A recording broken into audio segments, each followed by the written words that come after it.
যদি কখনো কোনো কুকুরের শরীরে ছোট্ট এই ধরনের একটা পোকা দেখতে পান, তাহলে কিন্তু প্রথমেই সাবধান হয়ে যাবেন। এটি হলো টিক্স।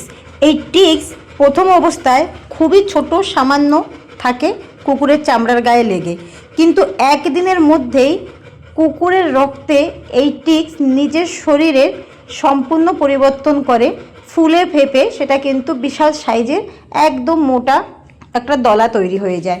এই টিক্সের একটা বাজে গুণ হলো এই নয় যেটা শুধুমাত্র যে রক্ত খেয়ে বেঁচে থাকে।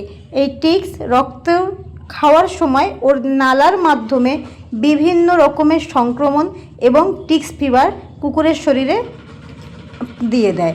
সেই কারণে কুকুরের শরীরে রক্ত অল্পতা এবং তার জ্বর ও খাদ্যে অরুচি এই ধরনের রোগ দেখা দেয় এবং তারা খুব সহজেই দুর্বল হয়ে পড়ে। সবথেকে আশ্চর্য হলো একটি মেয়ে টিক্স একদিনে 3000 বাচ্চা অবধি দিতে পারে। সেই 3000 বাচ্চা প্রথমে কুকুরের শরীর, তারপরে তার থাকার জায়গা, তারপর থেকে পুরো ঘরে কিন্তু ছড়িয়ে যাবে।